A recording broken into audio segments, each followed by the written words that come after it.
ओम श्री शक्ति नमः। ओम श्री शक्ति नमः। ओम श्री शक्ति नमः। सटुट अंश 24वां अध्याय कलयुग के राजाओं और कली धर्मों का वर्णन तथा राजवंश वर्णन का उपसंहार।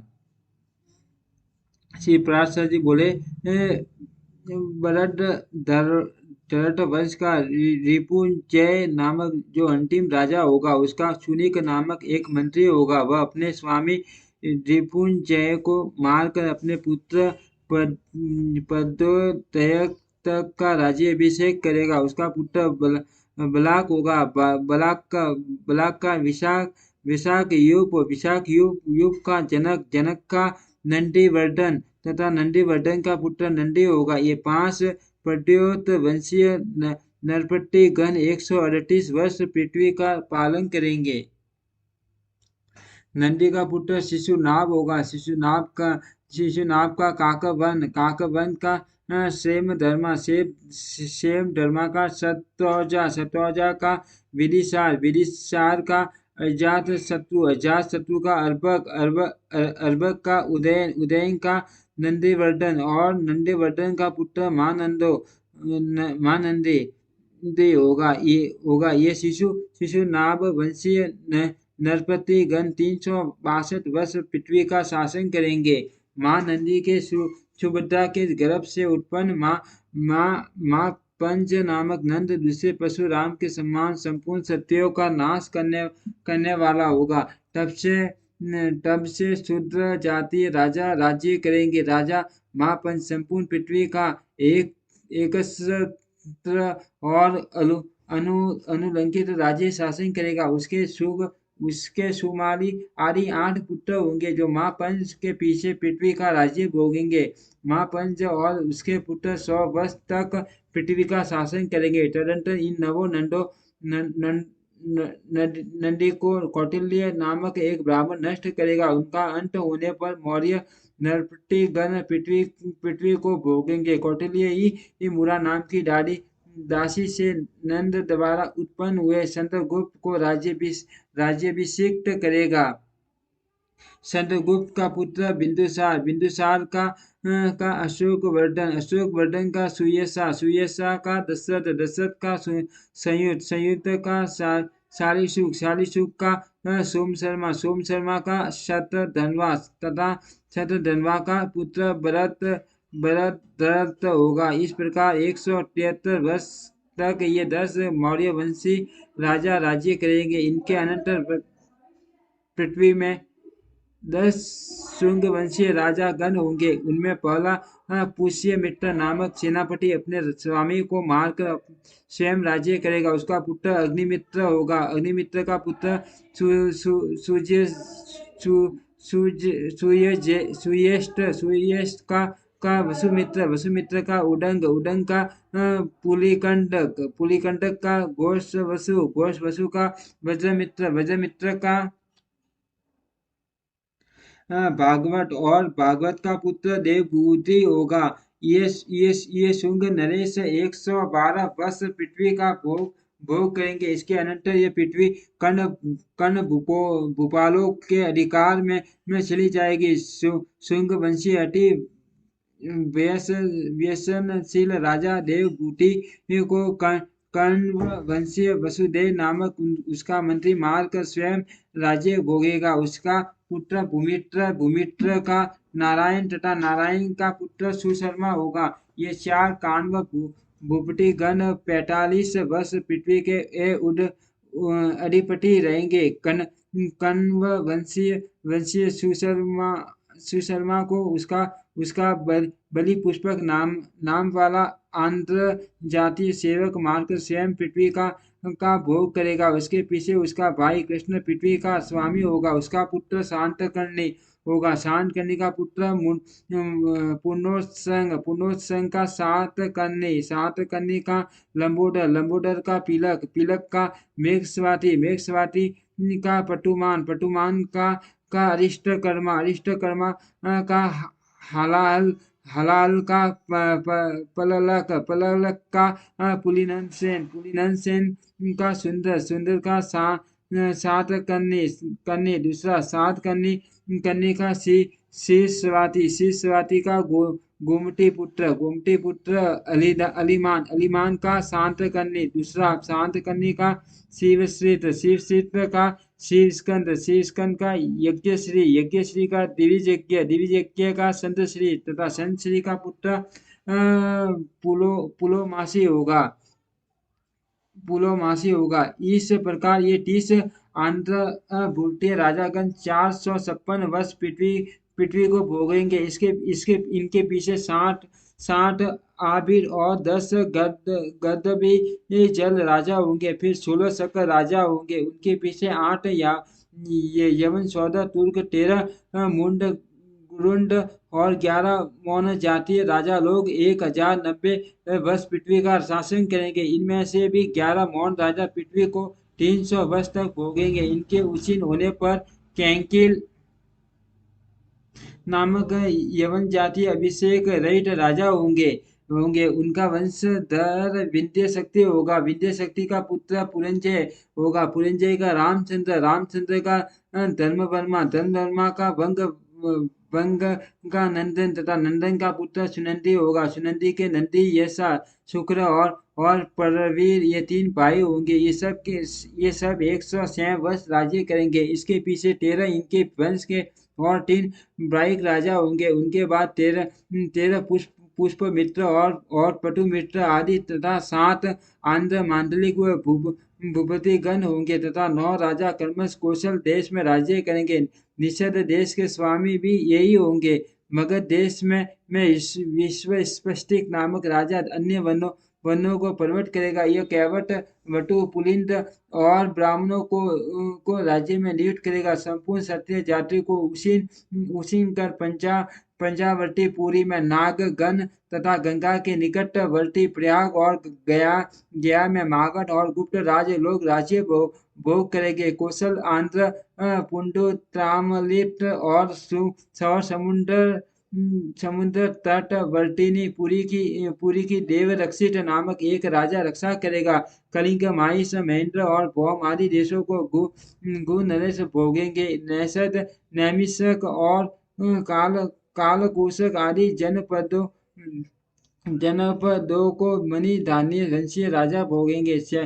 तैराज्य और मूसिक देशों पर कनक नामक राजा का राज्य होगा। सौराष्ट्र अवंती शूद्र आबिर तथा नर्मदा तटवर्ती मरुभूमि पर वाल्तेय डिविज आबिर और शूद्र आदि का आधिपत्य होगा। समुद्र तट पर दावी कोरवी चंद्रभागा और काश्मीर आदि देशों का भारतीय मलेशिया और शूद्र आदि राजागण भोग करेंगे।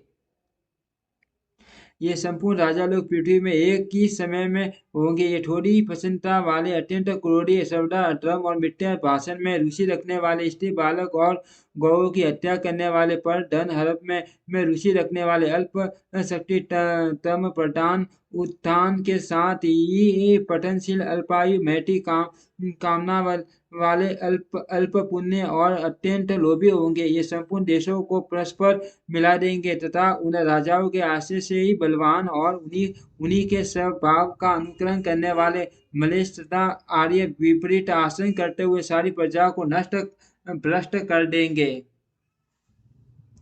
तब दिन धर्म और अधर्म का थोड़ा हास तथा क्षय होने के कारण संसार का क्षय हो जाएगा। उस समय अर्थ ही कुलीनता का हेतु होगा। बलि संपूर्ण धर्म का हेतु होगा। पारस्परिक रुचि दाम्पत्य संबंध की हेतु होगी। स्त्रीत्व ही उपभोग का हेतु होगा। अर्थात स्त्री की जाति कुल आदि का विचार न होगा। मिथ्या भाषण ही व्यवहार में सफलता प्राप्त करने का हेतु होगा। जल की सुलभता और सूक्ष्मता ही पृथ्वी की स्वीकृति हेतु होगा। अर्थात पुण्य क्षेत्रादि का कोई विचार न होगा। जहाँ की जलवायु उत्तम होगी वहीं भूमि उत्तम मानी जाएगी। यज्ञ पवित्र ही ब्राह्मण तत्व का हेतु होगा। रत्नादि धारण करना ही प्रशंसा का हेतु होगा। ब्रह्म सीन ही आश्रमों के हेतु होंगे। अन्यान्य ही आजीवन का हेतु होगा। दुर्बलता ही बेकारी का हेतु होगा। निर्भयता पूर्वक दृष्टता के साथ बोलना ही पांडित्य का हेतु होगा। निर्दयता ही साधु तत्व हेतु होगी। सिनानी साधन साधन का हेतु होगा। दान ही धर्म धर्म का हेतु होगा।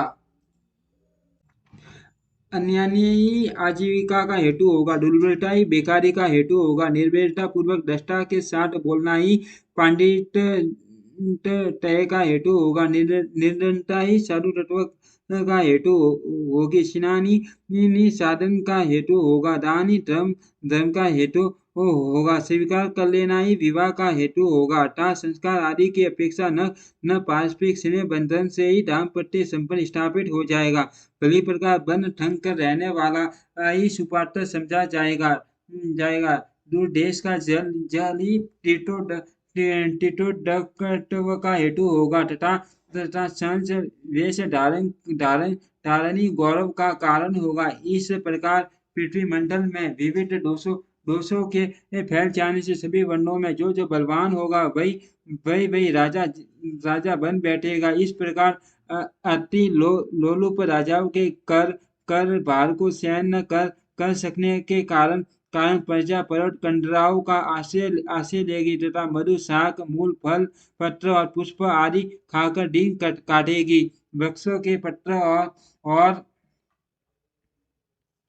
और बटकल ही उनके पहनने तथा ओढ़ने के कपड़े होंगे। अधिक संतानें होंगी। सब लोग शीत वायु घाम और वर्षा आदि के कष्ट सहेंगे। कोई भी 23 वर्ष तक जीवित न रह सकेगा। इस प्रकार कलयुग में संपूर्ण जन समुदाय निरंतर क्षीण होता रहेगा। इस प्रकार शॉर्ट और स्मार्ट धर्म की अत्यंत हाथ हो जाने तथा कलयुग के प्राय बीत जाने पर संबल ग्राम निवासी ब्राह्मण श्रेष्ठ विष्णु यशा के घर संपूर्ण संसार के रचयिता सरासर गुरु आदि मध्यांत शून्य ब्रह्म में आत्मस्वरूप भगवान वासुदेव अपने अंश से अष्टैश्वर्य युक्त कल की रूप से संसार में अवतार लेकर असीम शक्ति और माहात्म्य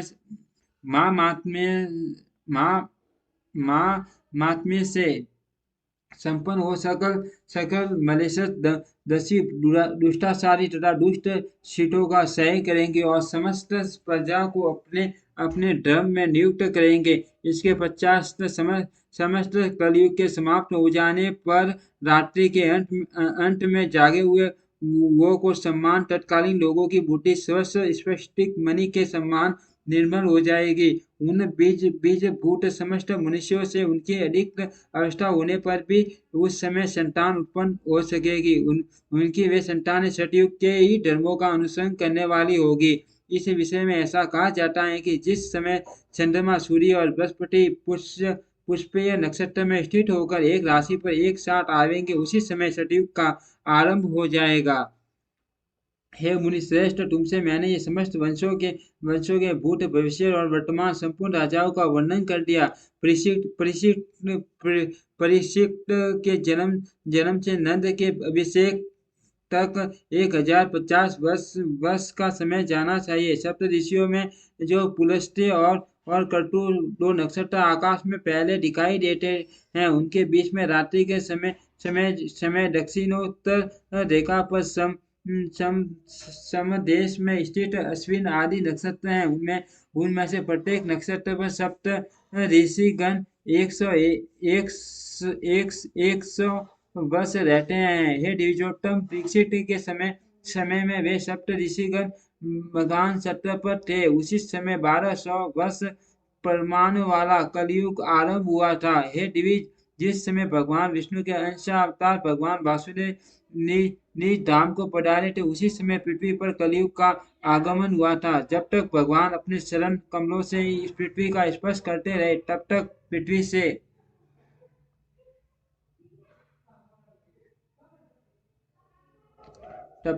से संसर्ग करने की कलयुग की हिम्मत न पड़ी। सनातन पुरुष भगवान विष्णु के अंशावतार श्री कृष्ण चंद्र के स्वर्ग लोक पधारने पर भाइयों के सहित धर्मपुत्र महाराज युधिष्ठिर ने अपने राज्य को छोड़ दिया। कृष्णचंद्र के अंतर ध्यान हो जाने पर विपरीत लक्षणों को देखकर पांडवों ने परीक्षित को राज्य पद अभिषिक्त कर दिया। जिस समय ये सप्त ऋषिगण पूर्वाषाढ़ पूर्वाषाढ़ नक्षत्र पर जाएंगे, उसी समय राजा नंद के समय समय से कलयुग का प्रभाव बढ़ेगा। जिस दिन भगवान कृष्णचंद्र परम धाम को गए थे, उसी दिन कलयुग उपस्थित हो गया था। तब अब तुम कलयुग की वर्ष संख्या सुनो। हे दिविज मानवी, वर्ष गणना के अनुसार कलयुग 3,60,000 वर्ष रहेगा। इसके 1200 दिव्य वर्ष पर्यंत कटयुग रहेगा। जिस दिन भगवान कृष्णचंद्र परम धाम को गए थे, उसी दिन कलयुग उपस्थित हो गया था। अब तुम कलयुग की वर्ष संख्या सुनो। हे दिविज मानवी, वर्ष गणना के अनुसार कलयुग 3,60,000 वर्ष रहेगा। इसके 1200 दिव्य वर्ष पर्यंत कटयुग रहेगा। हे दिविज श्रेष्ठ, प्रत्येक युग में हजारों ब्राह्मण, क्षत्रिय, वैश्य और शूद्र महात्मागण हो गए हैं। उनके बहुत अधिक संख्या में होने से तथा समानता होने के कारण कुलों में पुनरुक्ति हो जाने के भय से मैंने उन सबके नाम नहीं बतलाए। पुरुवंशीय राजा देवापी तथा इक्ष्वाकु कुलोत्पन्न राजा पुरु, ये दोनों अत्यंत योग बल संपन्न हैं और कला परग्राम में रहते हैं। सतयुग का आरंभ होने पर ये पुण्य मर्त्य लोक में आकर क्षत्रिय कुल के प्रवर्तक होंगे। वे आगामी मनुवंश के बीज रूप हैं। सतयुग, युग, त्रेता और द्वापर, इन तीनों युगों में इसी क्रम से मनुपुत्र पृथ्वी का भोग करते हैं। फिर कलयुग में उन्हीं में कोई आगामी मनु संतान के बीज रूप से स्थित रहते हैं। जिस प्रकार की आजकल देवापी और पुरु हैं, इस प्रकार मैंने तुमसे संपूर्ण राजवंशों का यह संक्षिप्त वर्णन कर दिया। इनका पुण्यतः वर्णन तो 100 वर्षों में भी नहीं किया जा सकता। इस है शरीर के मोह से अंटे हुए ये यथा और भी ऐसे अनेक भूपति गण हो गए, जिन्होंने इस पृथ्वी मंडल को अपना अपना माना है। यह पृथ्वी किस प्रकार असल भाव से मेरे पुत्र की अथवा मेरे वंश की होगी इसी चिंता में व्याकुल हुए इन सभी राजाओं का अंत हो गया। इसी चिंता में डूबे रहकर इन संपूर्ण राजाओं के पूर्ववर्ती राजा लोग चले गए और इसी में मगन रहकर आगामी भूमिष्ठ गण भी मृत्यु मुख में चले जाएंगे। इस प्रकार अपने को जीतने के लिए राजाओं का अथक उद्योग करते देखकर वसुंधरा शरत कालीन पुष्पों के रूप में मानो हंस रही हैं। हे मैत्रेय, अब तुम पृथ्वी के कहे हुए कुछ श्लोकों को सुनो। पूर्व काल में इन्हें असित मुनि ने ध्वजी राजा जनक को सुनाया था। पृथ्वी कहते हैं, ओ बुद्धिमान होते हुए भी इन राजाओं का यह कैसा मोह हो रहा है। इसके कारण ये बुल के समान सन्निष्ठाई होते हुए भी अपनी स्थिरता में इतना विश्वास रखते हैं। ये लोग प्रथम अपने को जीतते हैं और फिर अपने मंत्रियों को तथा इसके अनंतर ये कर्मश अपने भ्रष्य पूर्ववासी एवं शत्रुओं को जीतना चाहते हैं। इसी क्रम से हम समुद्र पर्यंत इस संपूर्ण पृथ्वी को जीत लेंगे। ऐसी बुद्धि से मोहित हुए ये लोग अपने निकटवर्ती मृत्यु को नहीं देखते। यदि समुद्र से घिरा हुआ ये संपूर्ण भूमंडल अपने वंश में ही जाए तो भी मनुष्य की अपेक्षा इसका मूल्य ही क्या है, क्योंकि मोक्ष तो मनुष्य से ही प्राप्त होता है, जिसे छोड़कर इनके पूर्ववर्ती चले गए तथा जिसे अपने साथ लेकर इनके पिता भी नहीं गए। उसी मुझको अत्यंत मूर्खता के कारण ये राजा लोग जीतना चाहते हैं, जिनका चित्त ममता में है। उन पिता, पुत्र और भाइयों में अत्यंत मोह के कारण मेरे ही लिए परस्पर कलह होता है। जो राजा लोग यहाँ हो चुके हैं, उन सभी की ऐसी कुबुद्धि रही है कि ये संपूर्ण पृथ्वी मेरी ही है और मेरे पीछे ये सदा मेरी संतान की ही रहेगी। इस प्रकार मेरे में ममता करने वाले एक राजा को मुझे छोड़कर मृत्यु के मुख में जाते हुए देखकर भी न जाने कैसे उसका उत्तराधिकारी अपने हत्या में मेरे लिए ममता को स्थान देता है। जो राजा लोग दूतों के द्वारा अपने शत्रुओं से इस प्रकार कहलाते हैं कि पृथ्वी मेरी है, तुम लोग इसे तुरंत छोड़कर चले जाओ, उन पर मुझे बड़ी हंसी आती है और फिर उन उन उन मुद्दों पर मुझे दया भी आ जाती है। श्री पराशर जी बोले, हे मैत्रेय, पृथ्वी के कहे हुए इन श्लोकों को जो पुरुष सुनेगा उसकी ममता इसी प्रकार लीन हो जाएगी जैसे सूर्य के तपते समय बर्फ पिघल जाता है। इस प्रकार मैंने तुमसे भली प्रकार मनु के वंश का वर्णन कर दिया, जिस वंश के राजागण स्थिर स्तुति कारक भगवान विष्णु के अंश थे। जो पुरुष इस मनु वंश का कर्म से श्रवण करता है उस शुद्धात्मा के संपूर्ण पाप नष्ट हो जाते हैं। जो मनुष्य जितेंद्रिय होकर सूर्य और चंद्रमा के इस प्रशंसनीय वंशों का संपूर्ण वर्णन सुनता है वह अतुलित धन धान्य और संपत्ति प्राप्त करता है। माँ बलवान, माँ वीर्यशाली, अनंत धन संचय करने वाला तथा परम निष्ठावान इक्ष्वाकु जनो मानदा नगर सगर अविकसित रघुवंशीय राजागण तथा नहुष और ययाति आदि के सवितों को सुनकर जिन्हें की काल ने आज कटा मात्र ही शेष रखा है। प्रज्ञावान मनुष्य पुत्र, स्त्री, ग्रह, क्षेत्र और धन आदि में ममता न करेगा। जिन जिन पुरुष श्रेष्ठों ने उदर बाहु होकर अनेक वर्ष पर्यंत कठिन तपस्या की थी तथा विविध प्रकार के यज्ञों का अनुष्ठान किया था, आज उन अति बलवान और वीरशाली राजाओं की काल ने केवल कथा मात्र ही छोड़ दी है। जो पुरु अपने शत्रु समूह को जीत कर संत गति से समस्त लोगों में विचरता था, आज वही काल वायु की प्रेरणा से अग्नि में फेंक हुए सेमर की रुई के ढेर के समान नष्ट भ्रष्ट हो गया है। जो कार्तवीर्य अपने शत्रु मंडल का संहार समस्त द्वीपों को वशीभूत कर उन्हें भोगता था, वही आज कथा प्रसंग में वर्णन करते समय उल्टा संकल्प विकल्प का हेतु होता है, अर्थात उसका वर्णन करते समय यह संदेह होता है कि वास्तव में वह हुआ था या नहीं। समस्त दिशाओं को देदीप्यमान करने वाले रावण, अविकसित और रामचंद्र आदि के भंगुर ऐश्वर्य को धिक्कार है, अन्यथा काल के शनिक कटाक्षपात के कारण आज उसका बस मात्र भी क्यों नहीं बच सका। जो मानता संपूर्ण भूमंडल का चक्रवर्ती सम्राट था, आज उसका केवल कटा में ही पता चलता है। ऐसा कौन मन बुद्धि होगा जो ये सुनकर अपने शरीर में भी ममता करेगा। फिर पृथ्वी आदि में ममता करने की तो बात ही क्या है। भगीरथ, सगर, ककुत्सत, रावण, रामचंद्र, लक्ष्मण और युधिष्ठिर आदि पहले हो गए हैं। यह बात सर्वथा सत्य है, किसी प्रकार भी मिथ्या नहीं है, किंतु अब वे कहाँ हैं इसका हमें पता नहीं। हे विप्रवर, वर्तमान और भविष्यकालीन जिन माँ वीर्यशाली राजाओं का मैंने वर्णन किया है, यह तथा अन्य लोग भी पूर्वोक्त राजाओं की भांति कटा मात्र शेष रहेंगे। ऐसा जानकर पुत्र, पुत्री और क्षेत्र आदि तथा अन्य प्राणी तो अलग रहे, बुद्धिमान मनुष्यों को अपने शरीर में भी ममता नहीं करनी चाहिए।